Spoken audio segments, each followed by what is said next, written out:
Okay, welcome on into this video here. The idea behind this video is to rank all the movies that have Thor in it from the MCU. So that's obviously going to be the four Thor movies: Thor, Thor: The Dark World, Thor: Ragnarok, and Thor: Love and Thunder, as well as Doctor Strange 1, and Avengers Age of Ultron, Avengers Infinity War, and Avengers Endgame. Those are all the movies that have Thor in them. And two things that are also going to be included here that are not on physical copies yet, or probably never will be, are Loki Season 1 and What If Season 1, because both of those have Thor in them, at least.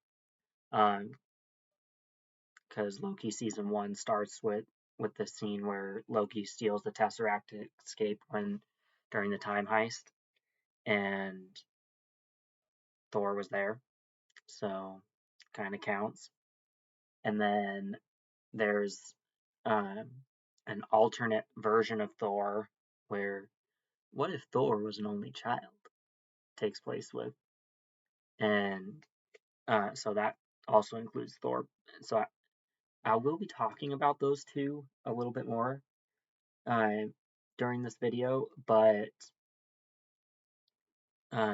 since they aren't on physical media at all for weird reasons, I won't be able to show anything that has to do with those titles unless I were to pause this, print it up, and then bring in pages that had one or both logo on it. I could do a dual-sided page for that, I guess. But for the purposes of this video, I'm just gonna mention them at some point where I feel they would fall in this ranking. For now, let's show the cases of the things that I do have. As far as format, this video is not going to pay attention to formatting. So let's, for example, here, I have Thor 1 on Blu-ray and on DVD. I got rid of the DVD case in favor of this one, I believe. But there are a couple of 4Ks in this that we'll be talking about in this video. We're not ranking them differently because if they're Blu-ray versus if they're 4K. We'll just be talking about them based on my enjoyment of them, essentially. So we have Thor, Avengers, Thor: The Dark World, Avengers: Age of Ultron, in a very cool red case. I wish they would do this more. Doctor Strange. This is the 4K case, which is a little broken, but it's okay. We have Thor Ragnarok slipcover, Blu-ray, which I just noticed has a piece of tape right there. Weird. Oh. And then I decided to use my Infinity War Steelbook. Woo, Steelbook!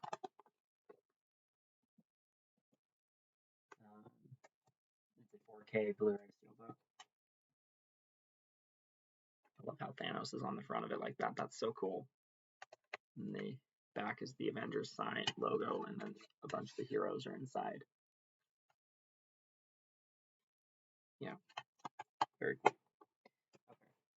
Okay. And then Avengers Endgame will also be getting talked about here, as well as Thor: Love and Thunder, which this is also a slipcover. This is a 4K slipcover and not a Blu-ray one. It's a 4K Blu-ray combo, so technically Yeah, it's a Blu-ray slipcover, but it also has the 4K, so technically 4K. All right. Now, let's set these off to the side here. We'll start with my least favorite of the bunch.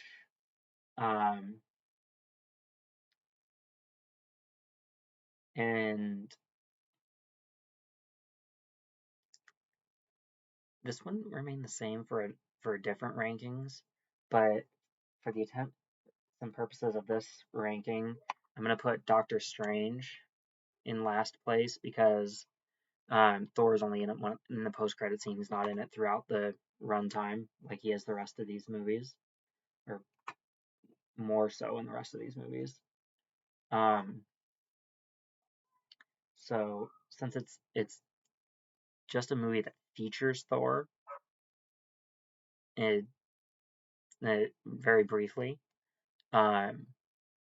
it's at the bottom.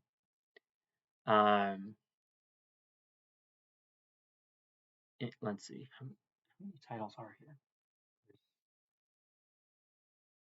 So that's in 11th place if we count What If and Loki as season 1 as well. Let's see. In 10th place, I'm gonna put Thor: Love and Thunder. I thought it was really cool to some of the things they did with like the visual effects and whatnot, like how Lady Thor was able to when she was using Mjolnir, Mjolnir could separate and hit a whole bunch of targets all at once instead of just one target and then go into the next and the next and the next and the next. I thought that was pretty awesome. But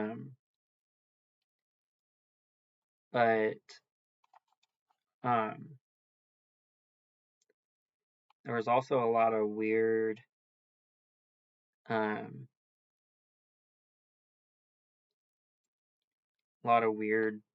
moments that are like that doesn't help the story at all.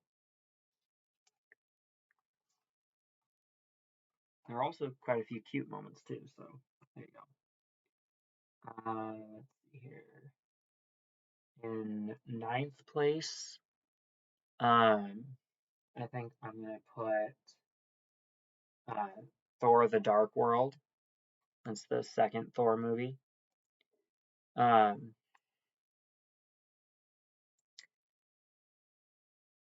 I don't think it's necessarily a bad movie. It just wasn't done as well as it probably could have been. But I do like it more than the let's see. Even though this ranking video is not going to reflect this, because I just noticed I haven't talked about the original Thor movie yet. I do like this one more than the original Thor movie. But as far as this ranking goes, since I'm a scatterbrain, in 8th place is the original Thor. If I may, I think I'll just reverse those, have this be in 9th and the Dark World be in 8th. But talking about this one,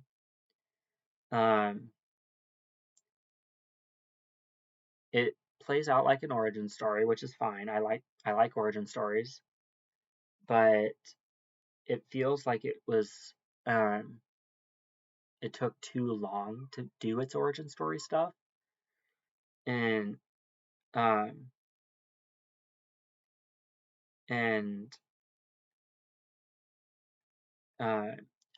it had a little bit of payoff at the end of the movie when Thor becomes worthy again. I'm just fiddling around, and is able to summon Mjolnir again. But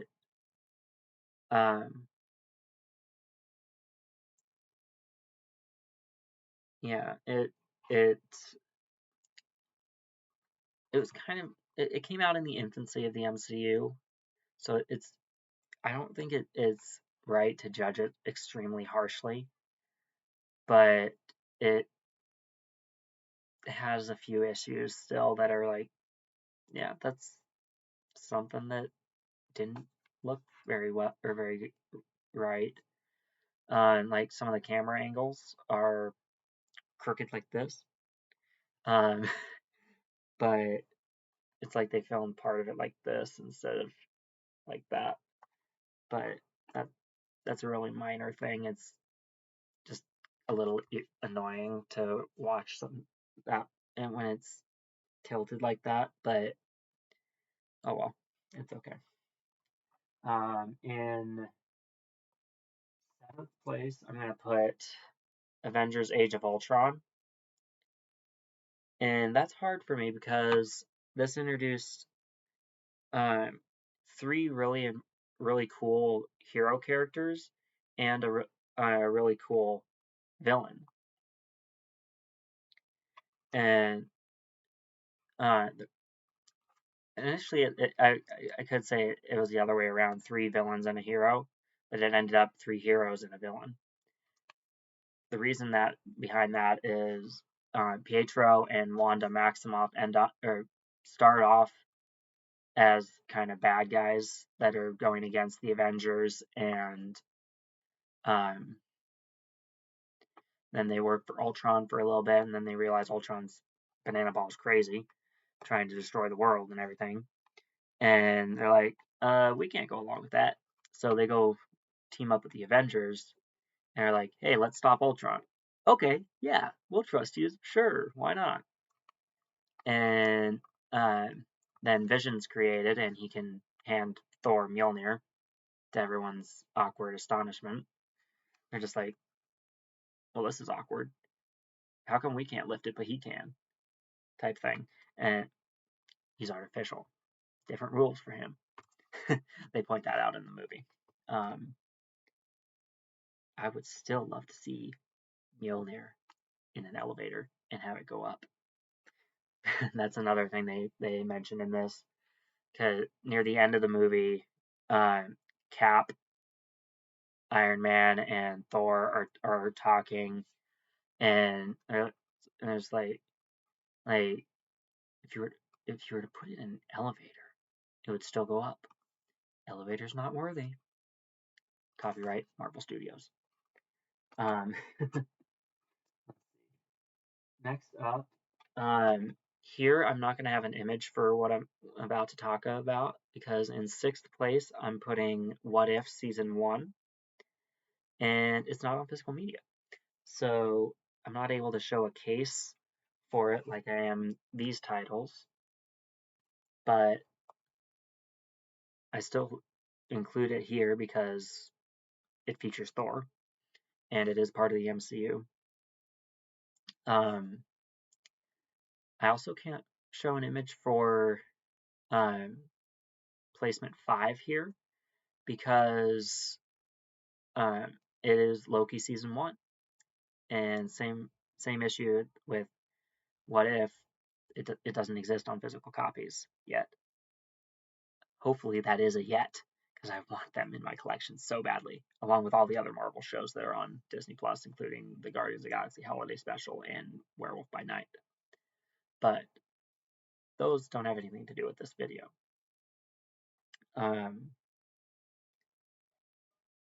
So in fourth place here, I'm going to put 2012's The Avengers. Is that right? Fourth? Yes, fourth place. 2012's The Avengers. This brought all the Avengers together on the same screen for the first time, which is very groundbreaking at the time in 2012. Now it's very common to see something like that happen. It's not as special as this was when it came out. And this is still special because of the novelty of it. And yeah. In third place is Thor Ragnarok. Um, this one is a heck of a lot better than Thor Love and Thunder was. Uh, it had just the right mix of humor and seriousness, but it wasn't too serious, obviously. But it was still ridiculously enjoyable and a lot of fun, both on a theatrical experience, going to the theaters and seeing it, and every time I've watched it since. It's been a lot of fun. I'm going to set these cases over here now that I've talked about all those ones. Um, our runner up for my favorite Thor related movie is Avengers Endgame. And if memory serves, I think I put Infinity War ahead of this one last time instead of or like this one was after Infinity War last time, I believe. With one of my rankings, but as far as a Thor, from looking at it from a Thor standpoint, um, I wasn't the biggest fan of fat crybaby Thor, because that's not really what I think of when I think of Thor. I don't think of a anxious, like anxiety driven person that's just trying to undo a long list of failures that had to do with Avengers Infinity War.